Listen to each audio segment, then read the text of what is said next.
Ons lees vanoggend saam uit Genesis 41. Genesis hoofstuk 41. En ons gaan daar lees van vers 50 af. Genesis 41 vanaf vers 50. As u die Bybels daar wil oopmaak, die toepassing wil oopmaak op die foon of die tablet, of sommer net op die bord wil volg vanoggend. Vers 50 van Genesis 41. Vir Josef is 2 seuns gebore, voordat die jare van hongersnood aangebreek het. Seuns wat Asenat, die dogter van Potifera, die priester van On, vir hom in die wêreld gebring het. Josef het die eerstgeborene Manasse genoem, want, het hy gesê, God het my al my swaar kry laat vergeet, en ook my hele familie. Sy tweede seun het hy Efraim genoem, want, het hy gesê, God het my vrugbaar gemaak in die land van my ellende. Die 7 jaar van oorvloed wat daar in Egipte was, het tot 'n einde gekom. Die 7 jaar van hongersnood het aangebreek, net soos Josef gesê het. Daar was hongersnood in al die lande, maar in die hele Egipte land was daar brood. Toe die hele Egipte land ook honger ervaar, en die volk by Farao om hulp roep vir brood, het die Farao vir al die Egiptenare gesê, gaan na Josef, want wat hy vir julle sê, moet julle doen. Toe daar hongersnood oor die hele land was, het Josef al die voorraadskure oopgemaak en graan aan die Egiptenare verkoop. Die hongersnood was straf in Egipteland. Die hele wêreld het na Egipte gekom om by Josef graan te koop, want die hongersnood was straf oor die hele aarde. Kom ons bid saam. Hemelse Vader, baie dankie dat ons vanoggend die brood van die lewe kan oopbreek, omdat U dit vir ons kom doen het, Jesus. Dankie dat U uitgeroep het, ek is die brood van die lewe, en daarom, omdat ons glo in U, Here, het ons die lewe. Dankie, Here, dat U woord vir ons vanoggend weer wil bemoedig en versterk. Ons ook wil lei, Here. Ons ook so 'n bietjie wil aanspreek wanneer dit nodig is, of waar dit nodig is. Maar Here, meeste van alles, dankie dat U woord vir ons 'n riglyn is, vir ons pad, vir ons lewenspad, vir ons elke dag se lewe. My gebed is, Here, dat U vanoggend die woord sal oopbreek in ons harte en in ons gedagtes, Heilige Gees. Ons bid dit in Jesus naam. Amen. Ek het vanoggend my witbrood saamgebring. Want ek wil hom vir julle sê, nee, Woolsley is so warm. En die wind. En het julle gesien, die tuin die oorkant? Liewe ouers, arme Karina werk al mors dood om daai tuin groen te hou en in stand te hou. Regtig? En die van julle wat by die braai was, ek meen, ons het so laat geëet. Dit was nou baie lekker, maar ons het so laat geëet. Julle weet.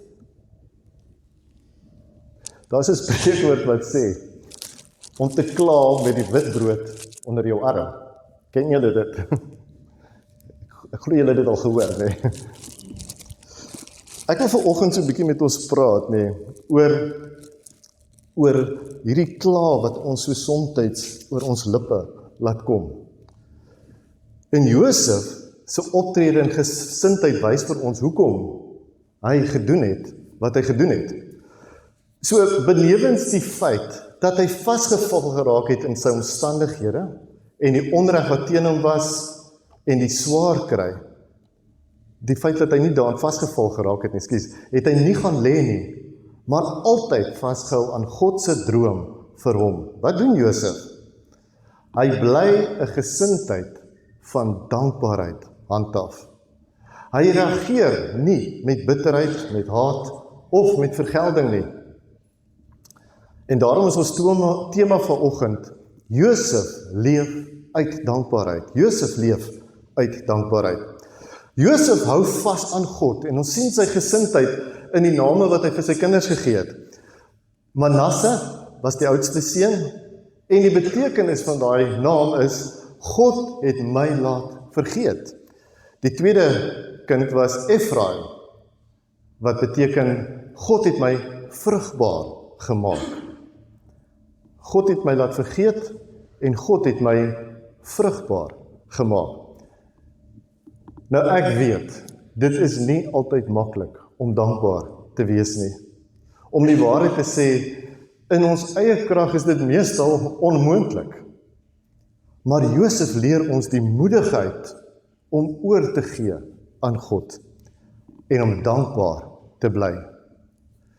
Maar hoe het hy dit dan gedoen? Sou jy dalk vir my vra volgens? Ons sien in die eerste plek dat Josef onthou waar hy vandaan gekom het. Josef onthou waar hy vandaan gekom het. Josef onthou.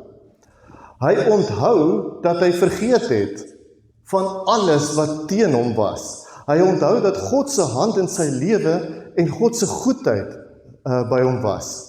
Dit is God wat hom vrugbaar maak in alles wat hy doen. Josef leef met 'n gesindheid van dankbaarheid. In Engels sê ons an attitude of gratitude, nee, 'n gesindheid van dankbaarheid. Die vraag wat ek dink ons elkeen van onsself kan afvra is, waar staan ons met daaroor? Ons as mens raak so maklik opgeslurp en dit wat ons voor ons oog is, dit wat tans deurmekaar is in wat ons ervaar in ons eie lewens miskien, of in die wêreld, of in ons land, dit wat in die wêreld gebeur. Ons raak so maklik opgeslurp in ons omstandighede, dat ons dikwels vergeet waar ons vandaan kom. Maar hier is die mees obvious. Die mooi Afrikaanse woord is voor die hand liggende. Die mees voor die hand liggende. Toe ons nog sondaars was. Toe ons nog sondaars was. Romeine 5:8 sê, God bewys egter sy liefde vir ons daarin, dat Christus vir ons gesterf het, toe ons nog sondaars was. So volgende week begin ons nou met ons lydenstyd en Paasfees waarheen ons op pad is. En oor 2 weke het ons Paas sangdiens, julle moet dit asseblief nie misloop nie, gaan 'n wonderlike geleentheid wees. Maar vanoggend wil ek sommer net vir ons almal vra, maar wanneer laas het jy stil gestaan en onthou wat Jesus vir jou gedoen het?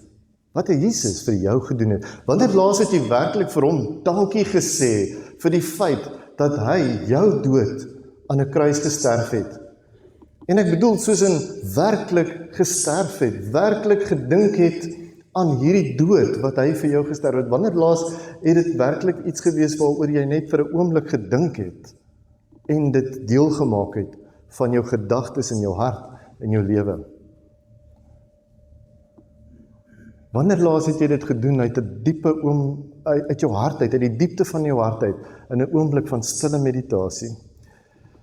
Het jou lewe oorgegee aan hom bely as die Here en dat jy jou lewe nie sonder hom kan leef nie?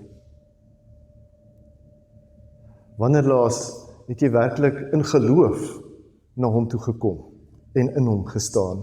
Nou ek praat nie van ons daaglikse sondes en tekortkominge en slegte gewoontes en al die dinge waarin ons op 'n daaglikse basis vasgevang word en wat ons daagliks baie keer bely nie. Maar ek praat van ons sonde toestand waarvoor Jesus gekom het om ons van te verlos. Het jy al bely dat jy hom nodig het en glo jy dit? Glo jy dit? Romeine 10:10 sê vir ons, want met die hart glo ons en word so regverdig verklaar, en met die mond bely ons en word so verlos. Josef besef, dit is God wat hom in en deur alles verlos het. Hy sien God se hand in sy hele lewe.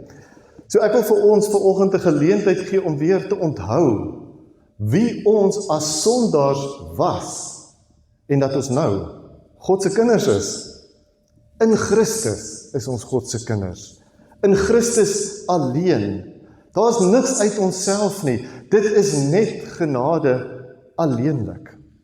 In sy liefde vir ons, kom maak hy ons sy kinders, sonder 'n voorwaarde. Ek gaan letterlik vir jou net 20 sekondes gee, om net vir 'n oomblik stil te word, en weer jouself daaroor na te dink, en om met God jou Vader te praat as jy wil, en net vir hom dankie te sê vir die feit, dat jy verlos is in Christus Jesus.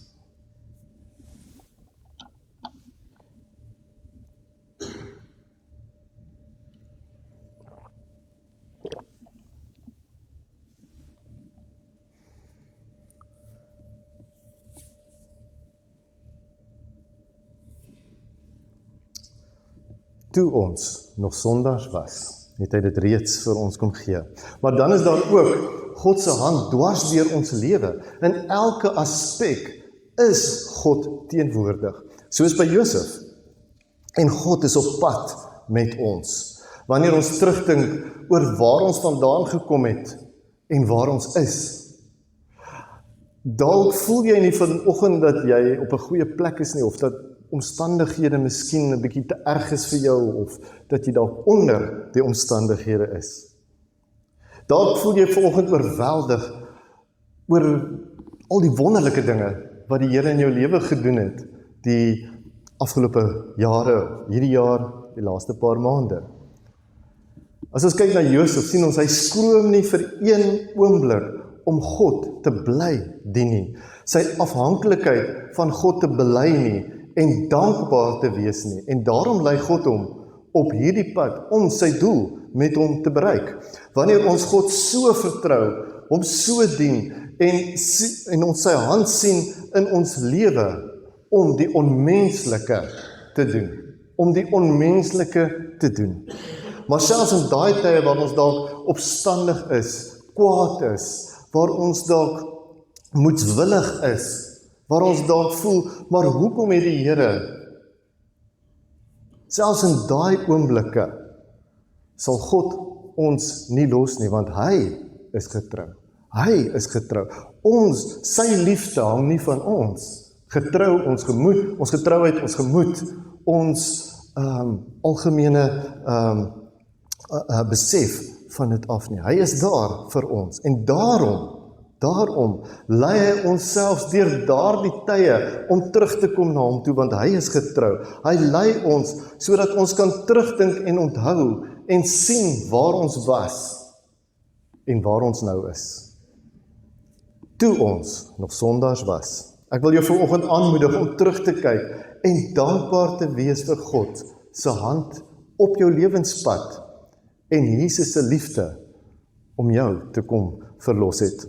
In die tweede plek, Josef raak nooit vol van homself nie. Ons sien hoe Josef deur sy lewe gaan, deur die moeilikste omstandighede denkbaar. Die goed moet verduur wat ons dalk kan dink onmoontlik is. En dan wanneer hy die geleentheid kry, steeds aan God die eer gee. Josef bly dankbaar. Josef dink nooit hy het gearriveer nie. Hy dink nooit hy is die een nie. Hy dink nooit ek is die boetjie nie, maar hy wys altyd terug na God toe. Dit is God wat dit gedoen het. Josef wys ons dat dankbaarheid ons grond. Dit hou ons voete op die aarde en dit help ons om nie op onsself en in ons eie krag staat te maak nie. Nie omdat ons pateties of tot niks in staat is in onsself nie, inteendeel, maar omdat dit wie ons is, werklik tot vrug kom, tot sukses lei, tot 'n resultaat lei, naamlik dat God sy doel bereik met ons, wanneer ons in dankbaarheid ons afhanklikheid van hom besef. Dit wat ons het, dit wie ons is, en dit wat vir ons gegee is alles genade. Dis alles uit God se hand. Hy gebruik wie ons is. Dieselfde is waar vir ons as 'n kerk. Dit wie ons is en wat ons doen, en hoe ons leifvore is, om God se lewe na ons gemeenskap te neem, dit is die werk van die Heilige Gees deur ons. En dit dryf ons tot absolute dankbaarheid. Daar is my gebed vanoggend. Dankie Here vir wie U my gemaak het. Dankie dat in u liggaam kan dien, in u kerk. Dankie dat ek vir my gesin kan sorg. Dankie dat ek voorsien is elke dag in my behoeftes. Dankie dat u by my is. Dankie dat u my vergewe wanneer ek tekort skiet. In die derde plek, Josef leer ons om dankbaar te wees in alle omstandighede. Wanneer ons Josef se storie lees, lyk dit of die man die slegste deel in die lewe gekry. Nee, hy het die slegste kaart is na hom toe uitgedeel. Hy word gehaat deur sy broers. Hy word byna vermoor. Hy word as 'n slaaf verkoop. Hy word onregverdig en vals beskuldig wanneer hy die regte ding doen. Hy word 'n tronkvoël en hy word in die tronk. Hy word in die tronk vergeet. Telkens dink ons, kan dit, hoe Josef sy kop optel. Josef sit nie vas in sy omstandighede nie, en hy bly vashou aan God. Hy bly vashou aan God. Hoe Josef binne en deur sy omstandighede dankbaar bly. Telkens sien ons hoe God hom seën en hy uitstyg binne sy omstandighede, midde die situasie waarin hy is. Maar dit is nie al wat God doen nie. God neem hom deur.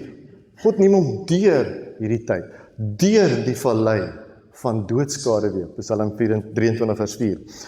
En toe God hom op die ou einde, aan die ander kant, uitseën, laat uitgaan, toe seën hy hom met welvaart. Hy seën hom met liefde, en hy seën hom met 'n gesin. God neem sy swaar kry en sy armoede weg, sy verstotenheid en sy alleenheid. So doen God dieselfde vir ons in Christus. Ons word geseën met al die geestelike seëninge wat daarin die hemele is. Ons word oorvloedig toegestroom en oorstroom met God se heilige liefde en ons word deel van 'n geestelike gesin, ons kerkfamilie. God se hand is in ons. So, ons kom vandag aan die einde van ons reis saam met Josef. En in hierdie reis het ons baie raakpunte gesien wat ons steeds in ons lewe, in ons werk, in ons verhoudings kan help om aan te hou ten spyte van die ergste storms wat ons tref. Die hoogtepunt van Josef se verhaal is die feit dat hy altyd in dankbaarheid aan God vasgehou het, te midde van die feit dat hy as 'n slaaf moes werk, tot die uiterste versoek is en onregverdig in die tronk gegooi word, en boonop dan daar vergeet word. Josef wys ons dat dankbaarheid beteken dat ons altyd moet onthou. Ons moet altyd onthou, waar het ons vandaan gekom, en dat ons uit genade gered is. Ons moet nooit vol raak van onsself nie, of vol wees van onsself nie, of om nooit vol te word van onsself nie. En ons kan onthou, om in alle omstandighede dankbaar te bly, en te volhard, totdat ons die uitkoms sien, totdat ons die deurbraak ervaar. Daarom vanoggend wil ek vir u aanmoedig, vir elkeen van ons aanmoedig, wees dankbaar, leef dankbaar, en bly in alle omstandighede dankbaar. Amen. Hemelse Vader, vanoggend wil ons net dankie sê. Here, dankie dat u genade ons kom red het. Here, hier waar ons nou op die voorpunt staan van om uit te stap in die lydenstyd het en ons weer vir 'n oomblik wil stil staan en onthou, wat het u gedoen vir ons?